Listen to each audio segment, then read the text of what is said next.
ప్రభుత్వం ప్రతిష్టాత్మకంగా చేపట్టిన యాదాద్రి ఆలయ పనులను ముఖ్యమంత్రి కేసీఆర్ ఇవాళ పరిశీలించనున్నారు.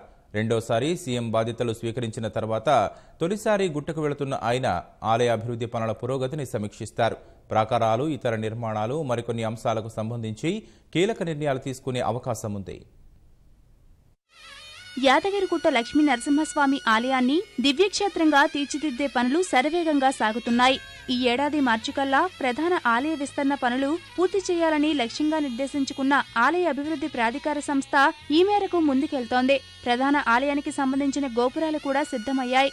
ఫ్లోరింగ్, రంగులు తదితర పనులు చేపట్టాల్సి ఉంది. వ్రతమంటపం, శివాలయం, కళ్యాణకట్ట తదితర పనులు కొనసాగుతున్నాయి. వీలైనంత త్వరగా పనులు పూర్తి చేయాలని రాష్ట్ర ప్రభుత్వం లక్ష్యంగా పెట్టుకుంది.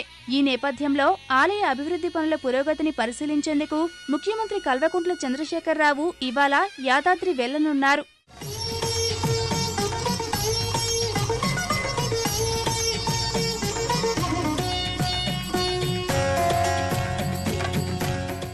ఉదయం 10:30కు యాదాద్రి చేరుకోనున్న కేసీఆర్ ముందుగా లక్ష్మీ నరసింహుణ్ణి దర్శించుకుంటారు. అనంతరం ఆలయ అభివృద్ధి పనులను పరిశీలిస్తారు. పనుల పురోగతిని అధికారులతో సమీక్షిస్తారు. ఈ సందర్భంగా చినజీయర్ స్వామితో చర్చించి మహాకుంభశేకానికి ఓ తేదీని ఖరారు చేయనున్నట్లు తెలిసిందే. ఆలయ నగరిలో కాటేజీల నిర్మాణ పనులు ప్రారంభించాల్సి ఉంది. ఆలయం చుట్టూ ప్రాకారాలు, గార్డెనింగ్ తదితర పనులకు సంబంధించి కొన్ని నిర్ణయాలు తీసుకోవాల్సి ఉంది. అందుకు సంబంధించిన అంశాలపై కూడా ముఖ్యమంత్రి చర్చించనున్నారు. యాదాద్రి ఆలయ అభివృద్ధి సంస్థ ఆధ్వర్యంలో చేపడుతున్న ఇతర పనులు, వాటి పురోగతిపై కూడా సీఎం సమీక్షించనున్నారు.